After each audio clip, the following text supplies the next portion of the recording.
আসসালামু আলাইকুম। অনলাইন ক্লাসে আমি সবাইকে স্বাগত জানাচ্ছি। ফারজানা হক হামিদি, প্রভাষক, ব্যবস্থাপনা বিভাগ, ঢাকা উইমেন কলেজ।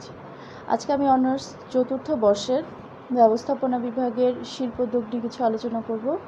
গত ক্লাসে আমি অধ্যায় 1-এর কিছু আলোচনা করেছিলাম। আজকে একটু রিপিট করে পিছনের দিকে যেয়ে তারপর আমি সামনের দিকে আগাবো। শিল্পোদ্যোগটা কি? আমি বলেছিলাম শিল্পোদ্যোগটা হচ্ছে একটা কাজ, তাই না? নতুন কোনো কিছু তৈরি করাই হচ্ছে শিল্পোদ্যোগ, আর যিনি এই কাজটা করেন তিনি হচ্ছেন শিল্প উদ্যোক্তা। শিল্প উদ্যোগের প্রকারভেদের মধ্যে আমরা দেখেছিলাম প্রাতিষ্ঠানিক শিল্পোদ্যোক্তার প্রকারভেদের মধ্যে প্রাতিষ্ঠানিক শিল্পোদ্যোক্তা বা সাংগঠনিক শিল্পোদ্যোক্তা, এই প্রকারভেদটা দেখেছিলাম। তাহলে প্রাতিষ্ঠানিক শিল্পোদ্যোক্তাটা কী দেখেছিলাম? একটা প্রতিষ্ঠানে কাজ করেন, পাশাপাশি নতুন কিছু তৈরি করেন বা উদ্ভাবন করেন যে উদ্যোক্তা, তিনি হচ্ছেন প্রাতিষ্ঠানিক বা সাংগঠনিক শিল্পোদ্যোক্তা। তাহলে আমরা যদি চিন্তা করি, বিভিন্ন ইন্টেরিয়র ডিজাইন, তারা বিভিন্ন ইন্টেরিয়র ডিজাইনাররা কী করেন? একটা রিয়েল এস্টেট কোম্পানির সাথে যুক্ত থাকেন। তারা যুক্ত থেকে একটা ঘরের বা সৌন্দর্য বৃদ্ধি করেন, একটা বিল্ডিংয়ের সৌন্দর্য বৃদ্ধি করেন। তারা একটা প্রতিষ্ঠানে কর্মরত থাকেন এবং নতুন কিছু উদ্ভাবন করেন যাতে করে ঘরটা সুন্দর দেখা যায়, তাই না? আবার বিভিন্ন পোশাকের ডিজাইনার, যারা বিভিন্ন ব্র্যান্ডের বা কাজ করেন, তারা বিভিন্ন ওকেশনে বিভিন্ন ধরনের নতুন পোশাক বাজারে নিয়ে আসেন, যাতে করে ক্রেতারা এগুলো দেখে আকৃষ্ট হয়ে সে পণ্যগুলো কিনতে আগ্রহী হয়। তাহলে প্রাতিষ্ঠানিক শিল্পোদ্যোক্তা সম্পর্কে আমরা জানলাম। এখন দেখব প্রাতিষ্ঠানিক বা সাংগঠনিক শিল্পোদ্যোক্তার বা শিল্পোদ্যোগ নেওয়ার জন্য কী ধরনের পরিবেশ দরকার বা কী ধরনের পরিবেশ আছে, প্রভাব কতটুকু। সিদ্ধান্ত গ্রহণের ক্ষমতা। একজন ইন্টেরিয়র ডিজাইনকে বা একজন ডিজাইনারকে, পোশাক ডিজাইনারকে সিদ্ধান্ত গ্রহণের ক্ষমতা থাকতে হবে। সে কী করবেন? সব কিছুর মেজারমেন্ট নিয়ে বা মাপ নিয়ে প্রয়োজন অনুযায়ী সব কিছু বিবেচনা করে একটা সিদ্ধান্ত গ্রহণ করবে যে এই জিনিসটা তিনি করবেন, যেটা অন্য কেউ দেখলে তার কাছে ভালো লাগে, কিন্তু সিদ্ধান্তটা সেই ডিজাইনারটা নিতে পারবেন। এই ধরনের একটা ক্ষমতা তাকে থাকতে হবে। উদ্যোগমূলক কর্মকাণ্ড সম্পাদনের দক্ষতা সম্পন্ন জনবল, তাই না? আচ্ছা, উদ্যোগমূলক। এখন আমরা এই করোনা ভাইরাসের জন্য যেহেতু আমরা অনলাইনে ক্লাস নিচ্ছি, একটু চিন্তা করলে আমরা দেখতে পারবো যে এটা একটা উদ্যোগ নেওয়া হয়েছে না? আর আমরা এখন সবাই ঘরে, তাই না? Stay safe. করোনা ভাইরাসের জন্য আমাদেরকে ঘরে থাকতে হচ্ছে। তাই বলে কি আমাদের জীবনের নিত্য প্রয়োজনীয় জিনিসগুলো আমাদের দরকার নেই? আমাদেরকে বাইরে যেতে হতো না? বাইরে যেতে হচ্ছে, কিন্তু অনেকেই আছেন যে যারা একদম বাইরে যাচ্ছেন না, বা যতটুকু না হলেই না হয় যাচ্ছেন না, কিন্তু তারা বিভিন্ন উৎসের মাধ্যমে তাদের প্রয়োজনীয় জিনিসগুলো সংগ্রহ করছেন। কিভাবে? এখন সব কিছু বাদ দিলাম, কিন্তু আমাদের তো খেতে হবে। খাওয়ার জন্য যে নিত্য প্রয়োজনীয় জিনিসগুলো দরকার, সেগুলো আমরা মুদির দোকানেও পাচ্ছি।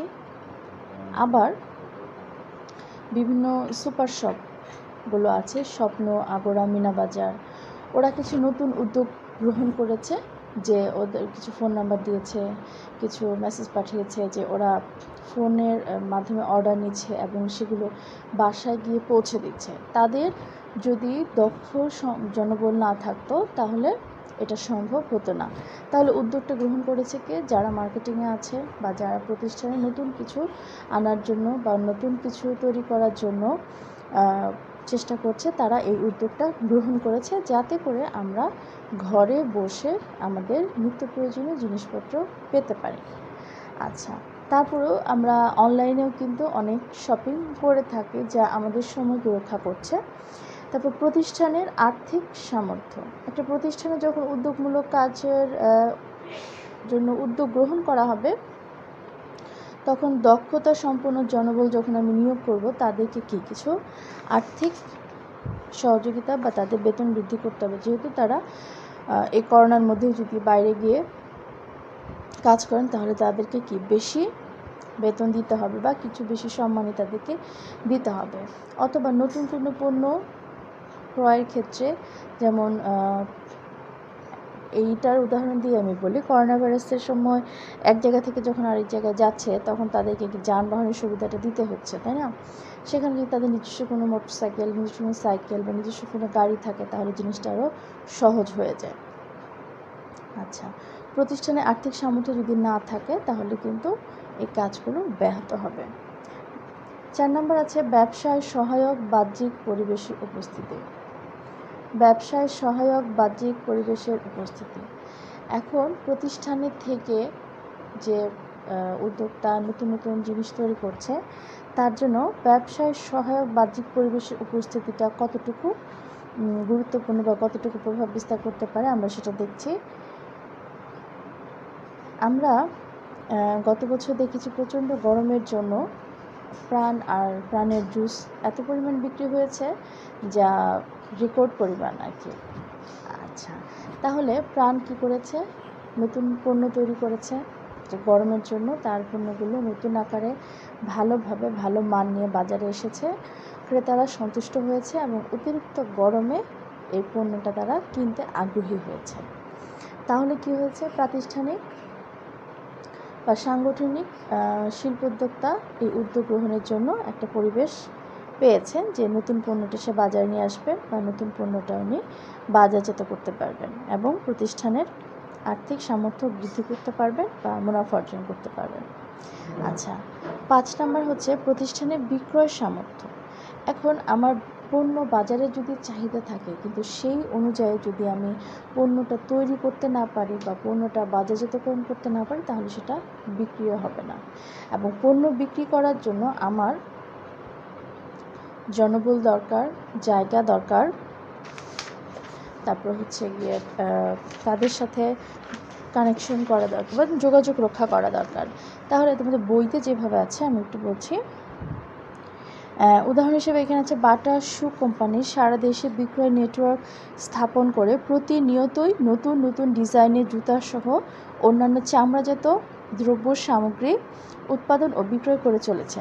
তাহলে আগে বাটাতে শুধু বাটা জুতোই পাওয়া যেত, আর এখন বাটাতে ব্যাগ পাওয়া যাচ্ছে, স্কার্ফ পাওয়া যাচ্ছে মেয়েদের, তারপর হচ্ছে বেল্ট পাওয়া যাচ্ছে, তাই না? এগুলো কি জুতোর সাথে যেগুলো মানানসই, যে জিনিসগুলো জুতো কিনতে গেলে এই জিনিসগুলো বাইরে থেকে কিনতে হতো তারা একটা জায়গাতেই সেখানে পেয়ে যাচ্ছে। তাহলে উৎপাদনের সামর্থ্য আছে এবং নতুন পণ্য উৎপাদন করার সামর্থ্য আছে, যার ফলে বিক্রয়ের সামর্থ্যটাও প্রতিষ্ঠানের আছে এবং যার জন্য প্রতিষ্ঠান বিক্রয়ের সামর্থ্যের মাধ্যমে একটা প্রাতিষ্ঠানিক শিল্পোদ্যোক্তার পরিবেশ তৈরি করে দেন। তারপর আসি প্রযুক্তিগত দক্ষতা। আমরা ডিজিটাল যুগে সব কাজই মোবাইলের মাধ্যমে, ইন্টারনেটের মাধ্যমে করে থাকি। দেখা যায় যে আমরা অনেক নতুন নতুন ওয়েবসাইট দেখি, নতুন নতুন পণ্য বাজারে আসলে সেগুলোর অ্যাড দেখি আমরা বিভিন্ন সাইটের মাধ্যমে দেখে থাকি এবং কোনো পণ্য যদি আমরা ক্রয় করতে চাই সেটা দেশে হোক দেশের বাইরে হোক আমরা অর্ডার করে সেই পণ্যটা কিনতে পারি। তার প্রযুক্তিগত এই সুবিধাটা না থাকলে আমরা তো পারতাম না, আমরা কেউ বাইরেতে কোনো দেশে গিয়ে সেই জিনিসগুলো কিনতে পারতাম? সম্ভব না। আরেকটা জিনিস হচ্ছে কোনো পণ্য যদি আমি কিনতে চাই তাহলে সেই পণ্য সম্পর্কে আমি যদি কোনো কিছু জানতে চাই সেটা আমার 24 ঘন্টার সারা দিন বা রাতে যে কোনো সময় আমি প্রশ্ন করতে পারি। এখন প্রযুক্তি এমনভাবে উন্নত যে আমি যখনই প্রশ্ন করব তারা আমাকে একটা ফর্মালিটি করে ফর্মালিটিসভাবে একটা মেসেজ আমাকে ব্যাক করবে যে আমি আপনার প্রশ্নের উত্তর দিচ্ছি। অথবা প্রযুক্তিগতভাবেই কিছু জিনিস তাদের রেডি করা থেকে আপনি কি জানতে চান বা আপনি এটার প্রাইস জানতে চান, আপনি এটার মান জানতে চান, আপনি এটা তৈরি কবে সেটা জানতে চান, না এটার ওয়ারেন্টি বা গ্যারান্টি কতদিনের, এই সমস্ত কিছু অপশন থাকে যেটা প্রযুক্তিগত দক্ষতার মাধ্যমে আমরা সেখানে প্রেস করলে বা ক্লিক করলে সেটা সম্পর্কে জানতে পারি বা সেটা সম্পর্কে পরে উত্তর পেতে পারি। 7 নম্বর হচ্ছে কর্মীদের প্রদেয় সুযোগ সুবিধা। একটা কোম্পানিতে যখন কর্মী কাজ করেন, প্রাতিষ্ঠানিক শিল্প উদ্যোক্তা যে পরিবেশ দরকার, নিজের মতো করে যখন কাজ করছেন তখন কিন্তু সময়ের হিসাব করা হয় না, তাই না? তার যদি অনেক সময় লেগে যায় একটা কাজ শেষ করতে, উনি বাড়ি যাবেন কীভাবে?